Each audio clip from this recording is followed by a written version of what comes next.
ప్రియమైన సహోదరులారా, ఈ యొక్క సమయంలో బాప్తిస్మం తీసుకున్నటువంటి ఈ సందర్భాన్ని బట్టి కొన్ని విషయాలు మనం ఈ రాత్రికాల సమయంలో జ్ఞాపకం చేసుకుందాం. బాప్తిస్మం తీసుకున్న వారు విడిచిపెట్టవలసినవి, బాప్తిస్మం పొందుకున్న వారు అనుసరించవలసినవి. దేవుడు ప్రత్యేకంగా రెండు విషయాలు మనకు తెలియజేశాడు. కొన్ని విడిచిపెట్టాలి, కొన్ని అనుసరించాలి. బాప్తిస్మం పొందుకున్న వారు ఏం చేయాలండి? కొన్నిటిని విడిచిపెట్టాలి, కొన్నిటిని అనుసరించాలి. అలాగున మనం చేసినప్పుడు తండ్రి అయిన దేవుడు నిరంతరము సంతోషిస్తూ ఉంటాడు. కాబట్టి ఏమి విడిచిపెట్టాలి, ఏమి అనుసరించాలి అనేది చూస్తూ ఉన్నప్పుడు పేతురు రాసినటువంటి మొదటి పత్రిక 2వ అధ్యాయము 1వ వచనం నుండి చదువుకుందాం. 1వ వచనం నుండి చదువుకుందామండి.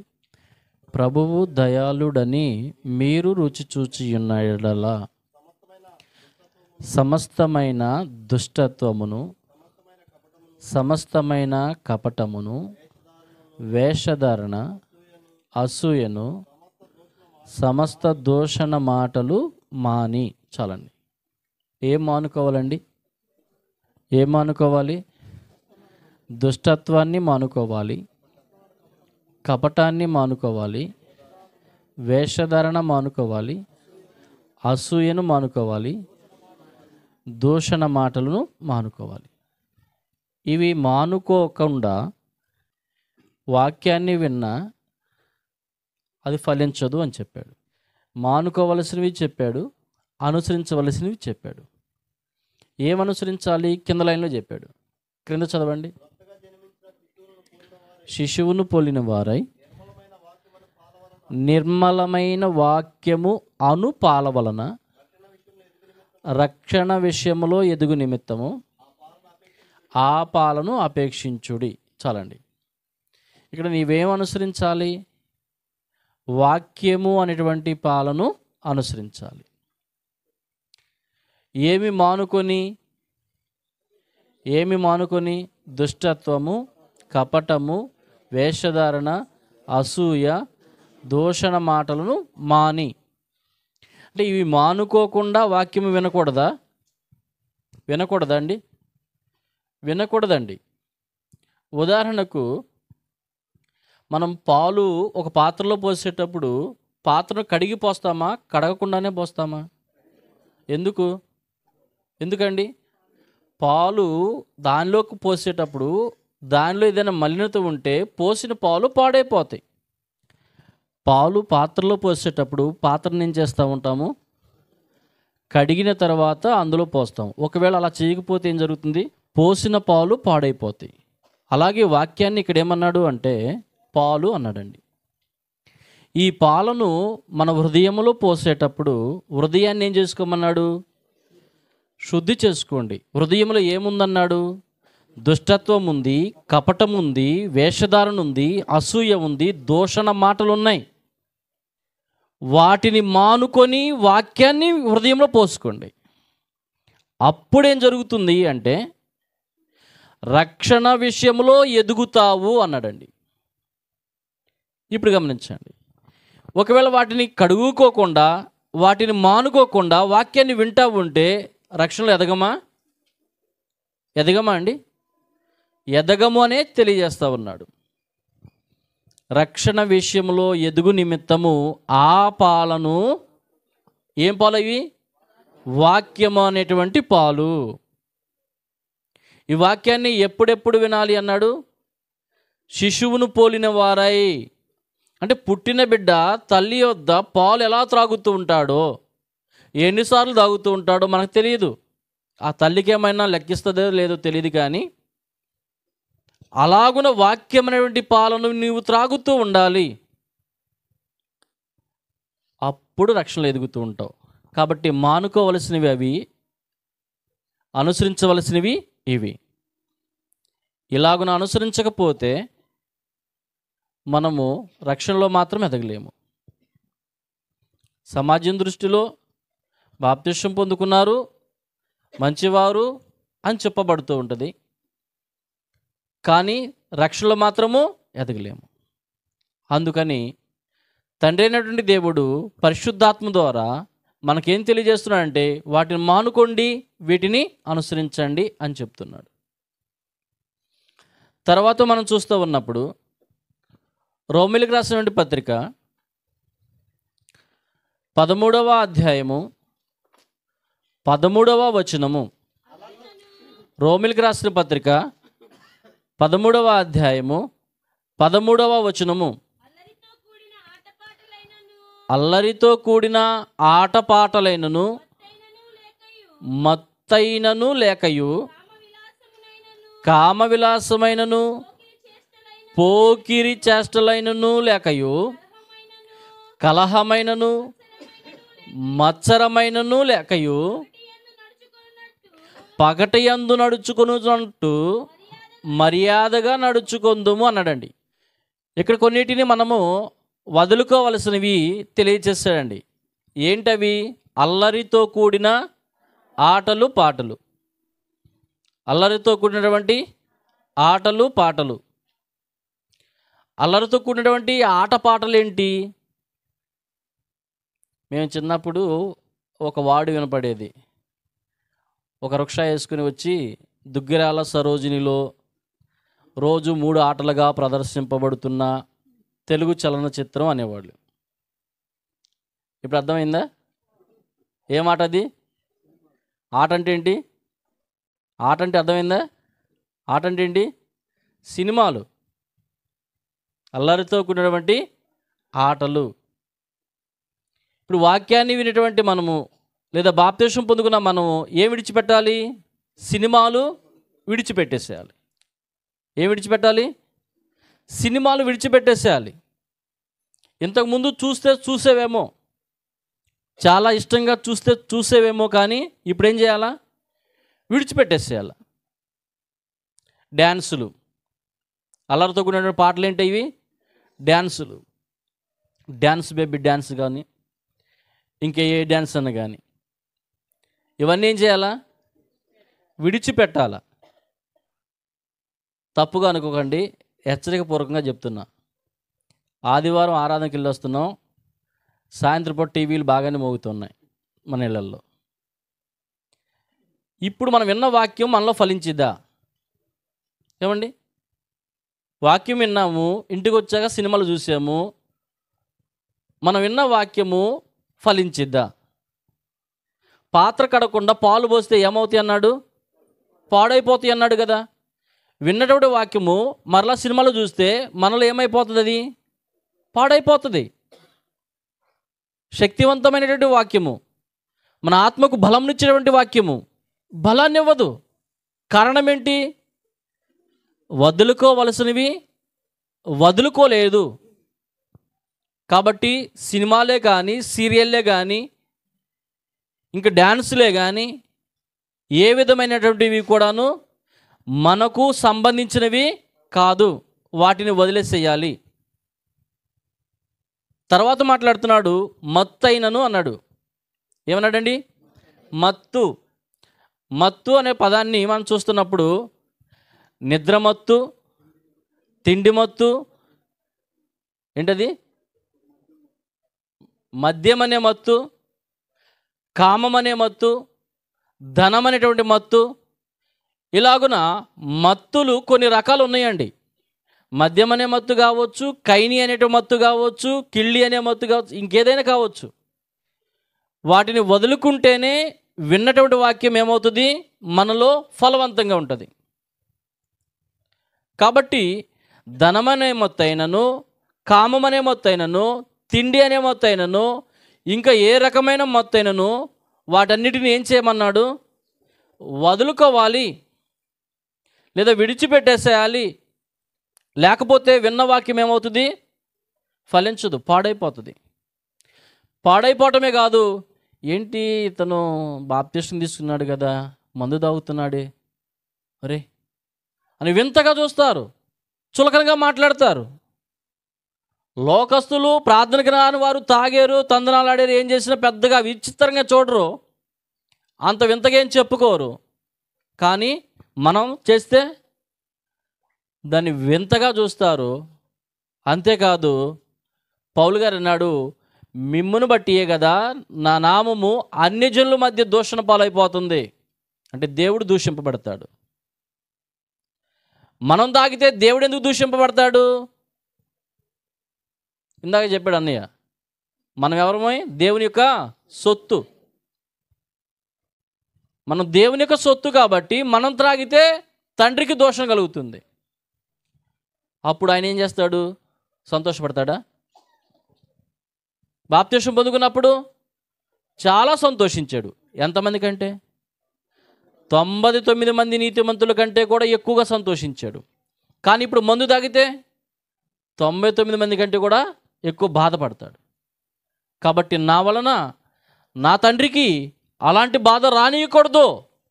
నేను బ్రతికితే పౌలు వలె క్రీస్తు కొరకు బ్రతుకుతా, దేనినైనా వదులుకుంటా. పౌలు గారు అయితే వివాహం కూడా చేసుకోకుండా ఉండిపోయాడండి. దేని కొరకు? దేని కొరకండి? క్రీస్తు కొరకు జీవించాలని, క్రీస్తుని అనేక చోట్ల ప్రకటించాలని. ఇలాగును ప్రకటించడానికి, ప్రయాణాలు చేయటానికి ఒకవేళ భార్య ఏమైనా అడ్డుగా వస్తుందేమోనని వివాహం కూడా చేసుకుండా ఉండిపోయాడండి. కాబట్టి మనము కూడాను ఏమి విడిచిపెట్టాలి అంటే మత్తుని విడిచిపెట్టేసేయాలి. మత్తులో ఎన్ని రకాలు ఉన్నాయో అన్నిటిని వదిలేసేయాలి. తిండి మత్తు కానీ, ధనమనే మత్తు కానీ, అలాగనే మద్యమనే మత్తు కానీ, ఇంకేదైనా కావచ్చు, వదిలేసేయాలి. వాటిని మానుకొని వాక్యం వింటే మనం ఫలిస్తాము, తండ్రికి సంతోషం కలుగుతుంది. తర్వాత మూడవది ఏమన్నాడు అంటే కామ విలాసములైనను అన్నాడు. శరీర కోరికలు తీర్చుకునేటువంటి ఒక కోరిక, ఆశ, వాటికి సంబంధించినటువంటి ప్రోగ్రామ్స్, కామ విలాసములైనటువంటి ఇలాంటివి కూడాను వదిలేసేయాలి. ఇలాంటివి కూడాను వదిలేసేయాలి. ఒకవేళ వదిలేకుండా మనం వాక్యాన్ని వింటున్నాం అనుకోండి, ఈ వాక్యం ఏం చేస్తా అంటే వింటూ ఉంటాం కానీ మనసులో అదే మెదులుతూ ఉంటుంది. అందుకని వదిలేసేయాలి. తర్వాత ఏమన్నాడు? పోకిరి చేష్టలైనను. ఏంటవి? పోకిరి చేష్టలు అంటే, పోకిరి చేష్టలు అనగా నేను గొప్పగా ఉండాలని కొన్ని కోరికలు కలిగి కొన్ని కార్యక్రమాలు జరిపిస్తూ ఉంటాం. చేష్టలు అంటే ఏంటి? పనులు. పోకిరి చేష్టలు అంటే ఏంటి? నా యొక్క గొప్పతనం కోసం కొన్ని కార్యక్రమాలు చేస్తూ ఉంటాం. అలాంటివి ఏం చేయాలా? మానుకోవాలా. ఒక వ్యక్తి తను గొప్పగా ఉండటం కోసము ఏం చేశాడయ్యా అంటే తనకున్న భూమి అంతటిని పండించేసి ఆ ధనమంతా, ధాన్యమంతా తీసుకుని ఇచ్చి పెద్ద కొట్లు కట్టించి కొట్లలో పోసి అనుకుంటున్నాడు, ప్రాణమా తినుము, త్రాగుము, సుఖించుము, నీకు అనేక సంవత్సరములకు సరిపోను సంపాదించున్నాను అని చెప్పుకుంటా ఉన్నాడు. ఎవరి గురించి చెప్పుకుంటున్నాడు? తన ప్రాణంతో చెప్తున్నాడు. ఎవరి పొలాలు పండించాడు? తన పొలమే పండించాడు. ఎవరి ధనం దాచుకుంటున్నాడు? తన ధనమే దాచుకుంటున్నాడు. అయితే ఆయన అన్న మాట ఏంటంటే వెర్రివాడా అన్నాడండి. ఏమన్నాడు? దొంగతనం చేశాడా? ఎవరి పొలాల్లో పండించాడా? ఎవరి కుట్లన్నా దాచాడా? కాదు. తన పొలమే, తన ధాన్యమే తన కొట్టులో దాచుకొని తన ప్రాణంతో చెప్పుకునేటువంటి మాటను వెర్రి మాట అన్నాడండి. దానిని పోకిరి మాట అంటారు. కాబట్టి నేను ఇలా ఉండాలి అనేటువంటి ఆలోచన భావంతో ఏ కార్యక్రమం కూడా చేయకూడదు. నేను చేసే ప్రతి కార్యము వలన దేవునికి మహిమ రావాలి అన్న ఉద్దేశంతో చేయాలి. మనం ఏది చేసినా ఎవరికి మహిమ రావాలి? దేవునికి మహిమ రావాలి అన్నట్టుగా చేయాలి. కానీ ఈ చేసే ఈ పని వలన అందరూ నన్ను మెచ్చుకోవాలి అనేలా చేసామంటే అది పోకిరి చేష్టలు. అవేంటవి? పోకిరి చేష్టలు. వీటిని ఏం చేయాలి? మనం మానేసేయాలి. అలాంటి ఆలోచనలు, అలాంటి కార్యక్రమాలు ఏం చేయాలా? మానేసి ఇంకేమనుకోవాలన్నాడు? కలహము అయినను, ఏంటవి? కలహములు అనేటువంటివి కూడా మానుకోవాలండి. అంటే గొడవలాడటాలు మానుకోవాలి. ఎందుకు మానుకోవాలి? మనం వినేటువంటి వాక్యము మనలో ఫలించాలి అంటే మనము కలహములు అనేటువంటివి మానేసేయాలి. యేసు ప్రభువారిని అన్యాయంగా మాట్లాడేశారు, అవమానకరంగా మాట్లాడేశారు, కొట్టేశారు. ఏం చేశాడండి ఆయన? గొడవడాడండి? అన్యాయంగా కొడతా ఉంటే ఆయన ఎలా సహించాడు? అన్యాయంగా కొడతా ఉంటే ఆయన ఎలా సహించాడండి? గొర్రె బొచ్చు కత్తిరిస్తూ ఉంటే ఎలాగున మౌనంగా ఉంటుందో అలాగన సహించాడట. కాబట్టి మనం కూడా ఏం చేయాలంటే కలహములు అనేటువంటి వాటిని మానుకోవాలి. లేకపోతే విన్న వాక్యము ఫలించదు. విన్న వాక్యం ఏమవ్వదు? ఫలించదు. పౌలు గారిని అనేక సార్లు కొట్టాడు. ఆయన ఏం చేశాడు? పౌలు గారు ఏం చేశాడండి? కలహాలు పెట్టుకోలేదు. స్టెఫనుని రాళ్లతో కొట్టేస్తూ ఉన్నారు, చనిపోయే స్థితికి దిగజారిపోయాడు. అప్పుడు కూడా ఆయన ఏం చేశాడు? ఆయనే మాట్లాడలేదు. ఎందుకు అంటే కలహము అనేటువంటిది సాతాను యొక్క జ్ఞానము అన్నాడండి. ఏంటది? కలహములు ఆడటం అనేటువంటిది సాతాను యొక్క జ్ఞానము అన్నాడు. ఎవరన్నారన్నమాట? యాకోబు రాసిన పత్రిక 3వ అధ్యాయము, యాకోబు రాసిన పత్రిక 3వ అధ్యాయము 15వ వచనము. ఈ జ్ఞానము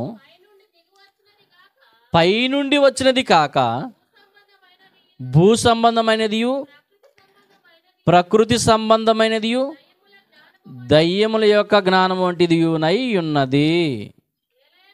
ఎలయనగా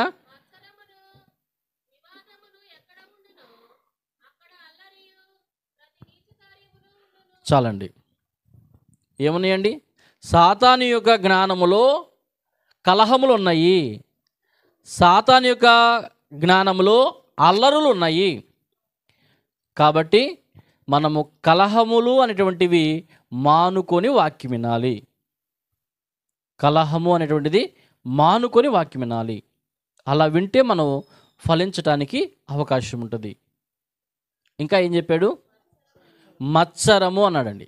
ఏంటది? మత్సరము. మత్సరము అనగా చెడ్డ కండ్లు, అనగా చెడు చూపులు, చెడు ఆలోచనలు మనసులోనికి రానియకూడదు. విన్న వాక్యము ఫలించాలి అంటే మనలోనికి చెడు చూపులు రాకూడదు, చెడు ఆలోచనలు రాకూడదు. ఒకవేళ అవి వచ్చినవి అంటే మనసంతా పాడు చేస్తూ ఉంటాయి. వాక్యం వింటావు కానీ ఎక్కడో ఆలోచన చేస్తూ ఉంటాం. ఏమి అడిగారు అంటే కొంచెం కూడా చెప్పలేం. కారణం ఏంటి అంటే మన మనసులో చెడు ఆలోచన మెదులుతూ ఉంది కనుక వాక్యము హృదయంలోనికి దొరబడలేదు, కనుక మనము ఫలించలేము. కాబట్టి ఏం మానుకోవాలి? అల్లరితో కూడిన ఆటపాటలు మానుకోవాలి, మత్తు మానుకోవాలి, కామ విలాసము మానుకోవాలి, పోకిరి చేష్టలు మానుకోవాలి, కలహము మానుకోవాలి, మత్సరము మానుకోవాలి. ఇవి చీకటి క్రియలు అన్నాడు, లేదా సాతాను యొక్క తలంపులు. సాతానుడు ఏం చేస్తాడంటే బాప్తిసం పొందుకున్న ప్రతి ఒక్కరిని ప్రతిరోజు వెంటాడతాడు. ఇది గమనించండి. సాతానుడు బాప్తిసం పొందుకున్న వారిని ఏం చేస్తాడు?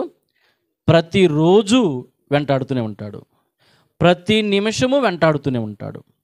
ఎక్కడ మనకు దొరుకుతాడా, ఏ విషయంలో దొరుకుతాడా, అతను దేవుణ్ణి ఎదగనీయకుండా ప్రక్కకు లాక్కు వెళ్ళిపోవాలి అనేటువంటి ఆలోచన కలిగి ప్రతిరోజు మనం వెంటాడతాడు, ప్రతి నిమిషం వెంటాడతాడు. ఇది ప్రతి ఒక్కరూ గ్రహించాలి. అర్థమవుతుందండి? ఇవన్నీ కూడా సాతాను యొక్క లక్షణాలు. మనం ఇప్పటివరకు చదువుకున్నవి చాలా జాగ్రత్తగా గమనించాలి. అందుకని పౌలు గారు ఎఫెసీలో ఉన్న వారితో మాట్లాడుతూ ఎఫెసీ పట్టణస్థులతో అంటాడు, 6వ అధ్యాయము 10వ వచనంలో ఒక మాట మాట్లాడుతున్నాడు.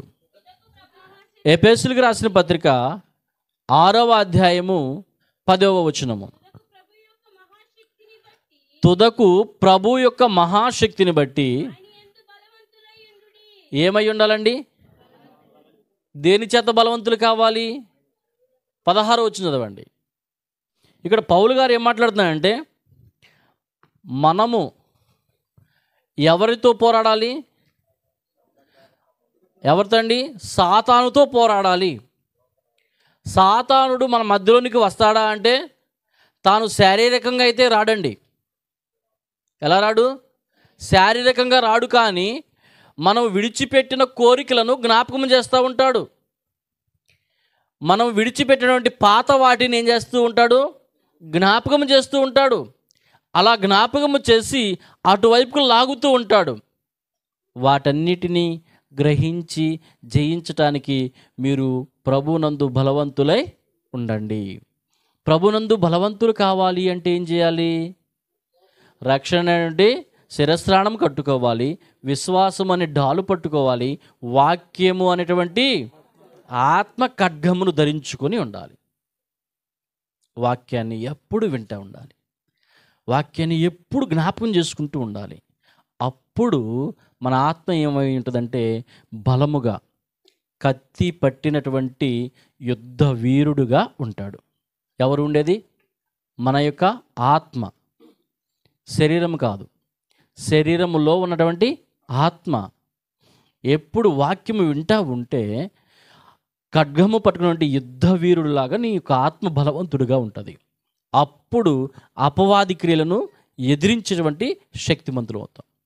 కాబట్టి బాప్తిసము పొందుకున్న ప్రతి ఒక్కరు కూడాను కొన్నిటిని విడిచిపెట్టేసేయాలి, వాక్యాన్ని ధరించుకుని ఉండాలి. అప్పుడు అపవాది యొక్క తంత్రాలను గ్రహిస్తావు, వాటిని ఎదిరిస్తావు. అపవాది మన యొద్ద నుండి పారిపోతాడు. అర్థమవుతుందండి? ఇలాగున మనం ఇక లోకంలో జీవించకపోతే బాప్తిసం తీసుకున్నటువంటి కొద్ది రోజుల్లోనే పడిపోయేటువంటి అవకాశాలు ఉంటాయండి. పడిపోయాము అంటే దేవుడు దుఃఖపడతాడు. ఈ రోజున ఎంత సంతోషించాడో అలాగే మనం పడిపోయినప్పుడు ఆయన చాలా దుఃఖపడతాడు, బాధపడతాడు. మన వలన ఆయనకు బాధ వచ్చేలా మనం ఎప్పుడు కూడా ప్రవర్తించకూడదు. ఒకవేళ అవసరమైతే అవమానం భరించుదాం, అవసరమైతే నష్టాలు భరించుదాం, అవసరమైతే దెబ్బలు భరించుదాం. కానీ నా వలన దేవునికి అవమానం మాత్రం రాకూడదు, దేవునికి దుఃఖం మాత్రం కలగకూడదు. అలాగున మనం నిర్ణయం తీసుకొని ఈ లోకంలో జీవించటం నేర్చుకోవాలి. అలాగున ఉన్నట్లయితే మనల్ని బట్టి ఇతరులు మారడానికి అవకాశం ఉంటుంది. ఎలా ఉంటుందండి? ఇతరులు మారడానికి అవకాశం ఉంటుంది. మనకి ఇందాక అన్నయ్య జ్ఞాపకం చేశాడు. ఏమని చెప్పాడు అంటే, మూర్ఖులకు ఈ తరము వారికి వేరే రక్షణ పొందండి అన్నాడండి. పేతురు గారు ఏమన్నాడు? మూర్ఖులకు ఈ తరము వారికి అంటే అప్పుడున్నటువంటి తరములో ఉన్నటువంటి విశ్వాసులు ఎలాంటి వారు? ఎవరి గురించి మాట్లాడాడండి? విశ్వాసుల గురించే మాట్లాడాడు. వారి గురించి ఏం మాట్లాడుతున్నాడు? వీళ్ళు మూర్ఖులు, వీరి వలె ప్రవర్తిస్తే మీకు రక్షణ లేదు అన్నాడు. మూర్ఖులు అని ఎవరినన్నాడు? వంకరైన వారు అన్నాడండి. మూర్ఖులు అంటే ఏమన్నాడు? వంకరైన వారు. వంకరైన వారంటే వారి యొక్క ప్రవర్తనలో వంపు. యేసు ప్రభువారు తనను నమ్మిన యూదులతో అంటున్నమాట. ఎవరితో? తనను నమ్మిన యూదులతో ఏమంటున్నాడంటే, మీరు నా వాక్యమందు నిలిచిన వారైతే మీరు నాకు నిజముగా శిష్యులయ్యుండి సత్యమును గ్రహించెదరు, అప్పుడు సత్యము మిమ్ములను స్వతంత్రులుగా చేయును అని చెప్పాడు. ఎవరితో చెప్పాడు ఈ మాట? నమ్మిన వారితోనా, నమ్మని వారితోనా? నమ్మిన వారితో యేసుప్రభువారు ఈ మాట చెప్తే అప్పుడు వారు అన్నారు, మేము ఎన్నడూ ఎవరికి దాసులమై ఉండలేదే, మేము ఎవరనుకుంటున్నావు?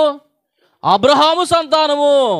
మేము ఎవరనుకుంటున్నావు? అబ్రహాము సంతానము. మేము ఎన్నడూను ఎవరికి దాసులమై ఉండలేదే, నువ్వేంటి స్వతంత్రంగా చేస్తానంటున్నావు అని చెప్పేసి యేసు ప్రభువారికి ఎదురు తిరిగి మాట్లాడేటువంటి విశ్వాసులు. అలాంటి వారిని ఏమంటారు? మూర్ఖులు అంటాడు. యేసుప్రభువారు ఉన్న దినాల్లోనే అలాంటి వారు ఉన్నారు. కాబట్టి ఈనాటి దినాల్లో కూడాను సాతానుడు మనం అలా చేయటంలో ఆశ్చర్యమేమీ లేదు. కాబట్టి మనము చాలా చాలా చాలా చాలా జాగ్రత్తగా నడుచుకోవాలి. ఎందుకంటే దేవుడిచ్చేటువంటి రక్షణ ధనంతో కొనేటువంటిది కాదండి. దేవుడిచ్చేటువంటి రక్షణ ఒక రికమెండేషన్తో సంపాదించుకునేది కాదండి. ఓన్లీ బాప్తిస్మం పొందుకున్న తర్వాత మన క్రియలను బట్టి మాత్రమే కలుగుతుంది. దాన్ని ఏమన్నాడంటే నిత్య రక్షణ అన్నాడు. ఏమంటాడు? నిత్య రక్షణ, ఆత్మరక్షణ అంటాడు. ఇప్పుడు పొందుకున్నటువంటి రక్షణ అనగా బాప్తిస్మం పొందుకున్నప్పుడు మీరు నమ్మి బాప్తిస్మం పొందుడి రక్షణ పొందుదురు అన్నాడు కదా. బాప్తిస్మం పొందుకున్నారు, ఏం పొందుకున్నారు? రక్షణ పొందుకున్నారు. ఇది ఏ రక్షణ? పాపము నుండి విముక్తి. ఇంతకుముందు మన పాపంలో ఉన్నాము, చీకటిలో ఉన్నాము. ఆ చీకటి నుండి, ఆ పాపం నుండి, అంధకార సంబంధమైన అధికారం నుండి ఆశ్చర్యకరమైన వెలుగులోనికి వచ్చాం. అంటే పాపము నుండి విడుదల పొందాము, దానిని రక్షణ అన్నాడు. నమ్మి బాప్తిస్మం పొందితే వచ్చేటువంటి రక్షణ ఏంటంటే పాపము నుండి విడుదల. దేని నుండి? పాపము నుండి విడుదల. పాపము నుండి విడుదల పొందినటువంటి మనము వాక్యమని పాలు త్రాగితే రక్షణ విషయంలో ఏమవుతామన్నాడు? ఎదుగుతాము అన్నాడు. అప్పుడు చివరికి వచ్చేటువంటిది ఏంటి? ఆత్మరక్షణ, నిత్య రక్షణ. కావంటి మనము వాక్యాన్ని జాగ్రత్తగా వింటూ ఏమి విడిచిపెట్టాలో వాటిని విడిచిపెడదాము, ఏమి అనుసరించాలో వాటిని తప్పకుండా అనుసరించుదాం. మనం ఇంకా ఏం అనుసరించాలో ఒక విషయాన్ని జ్ఞాపకం చేసుకొని ముగించుకుందాం. తిమోతికి రాసినటువంటి 2వ పత్రిక 2వ అధ్యాయము 21వ వచనం చదువుకుందాం. ఇక్కడ ఏం మాట్లాడుతుందంటే, నీవు యవ్వనేచ్ఛల నుండి పారిపోము. ఎక్కడుండండి? యవ్వన కాలంలో కొన్ని ఇచ్చలు అనగా కోరికలు ఉంటాయి. యవ్వన కాలంలో ఏముంటాయి? కొన్ని కోరికలు ఉంటాయి. వాటి నుండి పారిపో. మరి వేటిని వెంటాడు? వేటిని వెంటాడాలి? కిందే చెప్పాడు, నీతిని, విశ్వాసమును, ప్రేమను, సమాధానమును, వీటిని అనుసరించు. వేటిని వెంటాడాలండి? నీతిని, విశ్వాసమును, ప్రేమను, సమాధానమును, వీటిని వెంటాడు లేదా వీటిని అనుసరించు. అనగా నీతిగా ఉండటం నేర్చుకోవాలి, విశ్వాసంగా ఉండటం నేర్చుకోవాలి, ప్రేమ కలిగి ఉండటం నేర్చుకోవాలి, అందరితో సమాధానంగా ఉండటము నేర్చుకోవాలి. అప్పుడు దేవుడు నిన్ను వాడుకొనుటకు అర్హత కలిగిన పాత్రగా ఉంటావు. ఏం పాత్ర? అర్హత కలిగినటువంటి పాత్రగా, అంటే వాడుకోవడానికి ఉపయోగకరమైన పాత్రగా ఉంటావు. ఎప్పుడండి? యవ్వనేచ్ఛల నుండి పారిపోయి నీతిని, విశ్వాసమును, ప్రేమను, సమాధానమును కలిగి జీవించినట్లయితే దేవుడు ఈ పనికి చంటిని పిలుచుకుంటే బాగుంటుందేమో, బుల్లిబాబుని పిలుచుకుంటే బాగుంటుందేమో, మరీదాసుని పిలిస్తే బాగుంటుందేమో, నా పని నిమిత్తం వీరు నమ్మకస్తులుగా ఉంటారు అని దేవుడు ఆలోచన చేస్తాడు. దేవుడు ఆ పనిని అప్పగిస్తాడు. ఒకవేళ విడిచిపెట్టవలసిన వాటిని విడిచిపెట్టక వాక్యాన్ని రోజు విన్నా సరే దేవుడు మాత్రం మనల్ని ఈ పనికి వీళ్ళు అయితే బాగుండు అనుకుంటాడా? అనుకోడండి. కాబట్టి యవ్వనేచ్ఛల నుండి విడిచిపెట్టేసి పారిపోయి నీతి, విశ్వాసము, ప్రేమ, సమాధానము కలిగి జీవించడం నేర్చుకో. ఎవరితో సమాధానంగా ఉండాలి? నీకు ఎవరైతే విరోధులై ఉంటారో వారందరితో కూడా సమాధానం పడడానికి ప్రయత్నించాలి. నువ్వు విన్నా చెప్పు, వాళ్ళతో మాత్రం అంటే అసలు వాళ్ళ పేరు నా దగ్గర ఎత్తబాకు అంటే అండి దేవుడు నిన్ను వాడుకోవడానికి ఇష్టపడతాడా? లేదు. అందుకే పౌలు గారు కొట్టిన వారి దగ్గరికి వెళ్ళి మరలా లోబడి జీవించాడు. యేసుప్రభువు వారు కొట్టిన వారిని కూడా క్షమించు అన్నాడు. పేతురు గారు కొట్టిన వారికి కూడా సువార్త ప్రకటించాడు. ఎవరితో కూడా భేదం అనేది పెట్టుకోలేదు. అలాగున మనం జీవించడం నేర్చుకోవాలి. అలాంటి వాటిని అనుసరించడం నేర్చుకోవాలి. ఒకవేళ అలాంటివి అనుసరించడం నేర్చుకోకపోతే మన వాక్యం విన్నా ఒకటే, వినకపోయినా ఒకటే. ఒకవేళ నేనైనా అంతే, ప్రకటించిన ఒకటే, ప్రకటించకపోయినా ఒకటే. ప్రకటించిన వాడు ఎంతో, ప్రకటించిన నేను కూడా అంతే. బాప్తిసం తీసుకొని వారు ఎంతో, నేను అంతే. ఏం లేకపోతే, సమాధాన పడకపోతే ఎవరితో సమాధాన పడాలి? ఎవరితో అండి? నాకు ఎవరైతే విరోధంగా ఉంటారో, నా మీద ఎవరైతే విరోధ భావం కలిగి ఉంటారో వారితో సమాధాన పడాలి. ప్రాముఖ్యంగా వారితో సమాధాన పడకపోతే నేను చెప్పకపోయినా సరే, చెప్పినా సరే, నాకు మాత్రం అది తప్పదు. వినేటువంటి వారికి కూడా అంతే. విన్నావా ఒకటే, వినకపోయినా ఒకటే. బాప్తిసం తీసుకున్నా ఒకటే, తీసుకోకపోయినా ఒకటే. అంత ఖచ్చితంగా దేవుడు నొక్క నుంచి మాట్లాడుతున్నాడు. కాబట్టి బాప్తిసం పొందుకున్న మన అందరం కూడా హెచ్చరిక చేసుకోవాలి. వారి ముగ్గురిని బట్టి మనము ఈ వాక్యము చేత విడిచిపెట్టవలసిన వాటిని విడిచి, అనుసరించవలసిన వాటిని అనుసరించుదాము. దేవుడు మనకు నిత్య రక్షణ కలిగిస్తాడు. మనల్ని బట్టి నిరంతరము ఆయన సంతోషపడతాడు. అలా ఉండటానికి ప్రతి ఒక్కరూ కూడా ప్రయాసపడదాం. దేవుని కృప మనందరికి తోడై నడిపిస్తాడు.